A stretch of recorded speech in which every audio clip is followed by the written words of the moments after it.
na parte de segunda-feira, o anjo do Senhor. O anjo do Senhor apareceu a Moisés numa chama de fogo no meio de uma sarça ardente, Êxodo 3:2.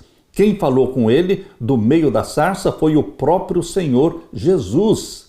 Entenda que o anjo do Senhor é um título muitas vezes aplicado a Jesus, que é o mensageiro do Senhor. Não precisamos nos preocupar com o fato de que o anjo do Senhor era Jesus Cristo. O termo anjo significa mensageiro. Dependendo do contexto, anjo pode ser um mensageiro angélico, humano ou divino. Em vários casos do Antigo Testamento, o anjo do Senhor é uma pessoa divina. O anjo do Senhor não apenas falava em nome do Senhor, mas era o próprio Senhor. Jesus é o mensageiro de Deus que nos transmite a palavra do Pai. Abra sua Bíblia agora em Êxodo capítulo 3 e vamos ler do verso 7 até o verso 12. Como Deus explicou a Moisés por que queria intervir em favor dos israelitas escravizados no Egito, Deus não se esqueceu do seu povo no Egito. E aqui no capítulo 3 de Êxodo, versos 7 a 12, diz: E disse o Senhor: Tenho visto atentamente a aflição do meu povo. Será que Deus vê a sua aflição? Quando lhe falta o dinheiro para pagar o aluguel? Quando você está desempregado? Ou quando você está enfermo? Deus vê a sua aflição? Sim, Deus vê a sua aflição. Deus enxuga as suas lágrimas. Aqui diz: Tenho visto atentamente a aflição do meu povo, que está no Egito, e tenho ouvido o seu clamor por causa dos seus exatores, porque conheci as suas dores. Deus conhece as suas dores. Eu me sinto confortado com a ideia de que Deus conhece as minhas dores, os meus sofrimentos. Esse é o Deus da Bíblia, é o nosso Deus. Verso 8. Portanto, desci para livrá-lo da mão dos egípcios. Deus se manifesta para livrar você, para libertá-lo, para protegê-lo. Portanto, desci para livrá-lo da mão dos egípcios e para fazê-lo subir daquela terra a uma terra boa e larga, a uma terra que mana leite e mel. Deus planeja o melhor para os seus filhos. É óbvio que no percurso da travessia do deserto, nós passamos por provações. Antes de entrar na terra que manava leite e mel, Israel foi provado, porque Deus tinha que preparar o seu povo antes de entrar na terra prometida. Deus também tem que preparar você, meu querido irmão, minha querida irmã. Nós estamos atravessando o deserto. Nós que já saímos do Egito do pecado, abandonamos a vida de pecados, demos as costas para Satanás, estamos agora atravessando o deserto. E neste deserto existe sol causticante. Queridos, Deus precisa continuar fazendo os milagres na travessia do deserto e dando-nos paciência para podermos entrar na terra prometida. Deus está preparando o seu povo para a terra que mana leite e mel.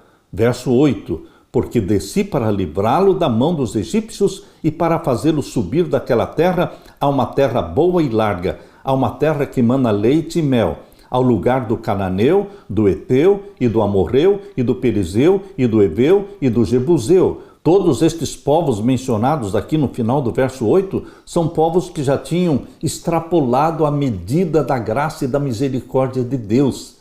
Deus deu os 400 anos de misericórdia para este povo se submeter a Deus. E agora chegou o momento de Deus expulsar este povo e dar esta terra maravilhosa para o seu povo escolhido. E o verso 9 diz: E agora eis que o clamor dos filhos de Israel chegou a mim, e também tenho visto a opressão com que os egípcios os oprimem. O clamor dos filhos de Israel chegou a mim. Os clamores dos filhos de Deus hoje chegam até Deus. Deus está com os ouvidos abertos e atentos para o seu clamor. Ele olha para as suas lágrimas. Esse é o Deus da Bíblia, que nos sustenta, que nos conforta, que nos alimenta. Verso 10. Vem agora, pois, e eu te enviarei a Faraó, para que tires o meu povo, os filhos de Israel do Egito. Então Moisés disse a Deus: quem sou eu, que vá a Faraó e tire do Egito os filhos de Israel? Deus precisava de um líder. Deus escolheu Moisés. Primeiramente, preparou Moisés e agora fez o chamado. Mas Moisés era humilde. Aqueles que confiam em si mesmos não podem ser usados por Deus, porque a glória será deles. Mas aqui você vê a humildade de Moisés. Quando você se sente incapaz para o trabalho, para o chamado de Deus, essa é uma atitude normal de uma pessoa humilde. É Deus que vai capacitar. É Deus que irá à sua frente, abrindo as portas, derrubando os muros. É Deus. Nós somos simplesmente vasos de barro. Você e eu somos vasos de barro, vasos frágeis, que precisam ser enchidos do Espírito Santo para sermos instrumentos nas mãos de Deus.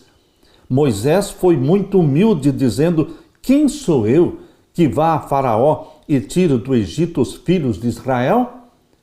Antes, Moisés poderia estar pensando: eu sou a pessoa indicada, eu sou a pessoa preparada. Foi assim que ele pensava no final dos primeiros 40 anos de vida. Ele se achava preparado.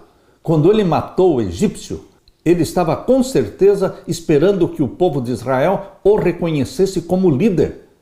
Mas o assassinato do egípcio trouxe uma revolta no povo de Israel.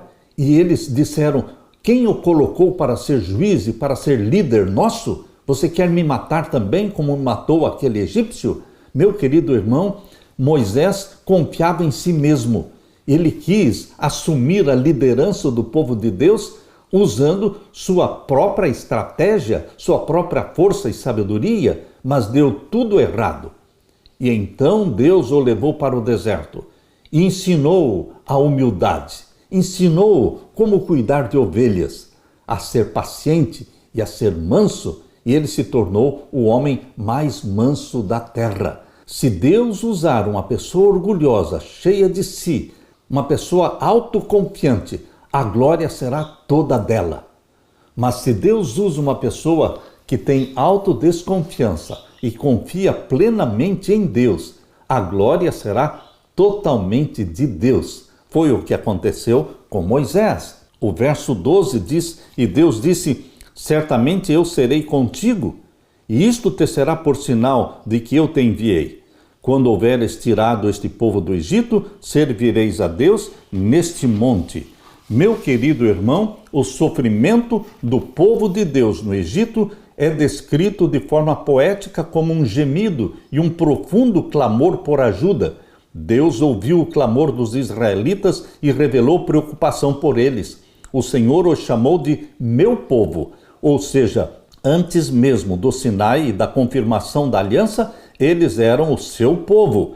Ele os faria habitar e prosperar, se obedecessem, na terra de Canaã, como havia prometido aos seus antepassados.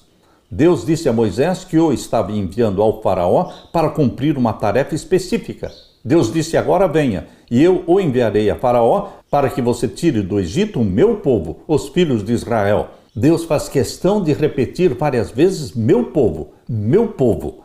Que tarefa gigantesca era essa?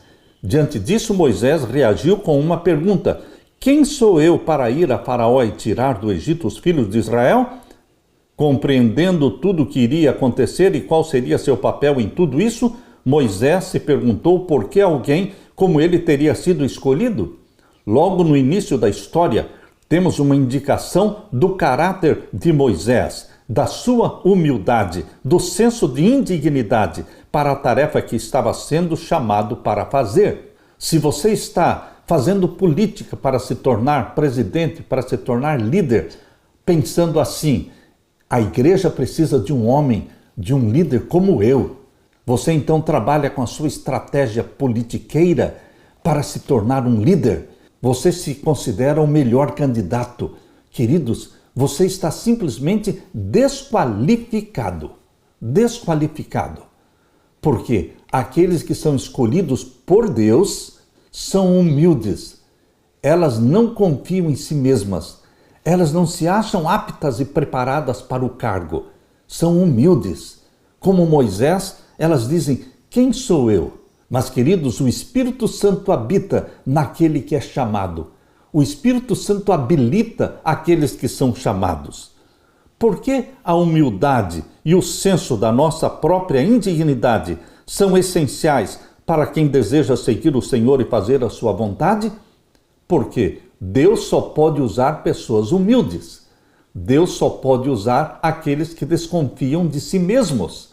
Deus só pode usar as pessoas que são fracas aos seus próprios olhos, incapazes aos seus próprios olhos, porque é Deus que fará o milagre de revesti-lo de poder, habitar em você, habilitá-lo para a sagrada missão de Deus.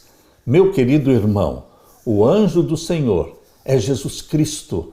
Ele se dirige a você, ele se manifesta a você, ele tem um chamado para você também. Talvez não seja libertar Israel do Egito, mas, com certeza, a missão de Deus para mim e para você é libertar almas preciosas do Egito do pecado, libertar as pessoas do Egito do pecado, conduzi-las ao Salvador, ao Cordeiro de Deus que tira o pecado do mundo, salvar estas pessoas para que elas sejam conduzidas em breve, muito em breve, a Canaã celestial, ao novo céu e à nova terra. Aleluia!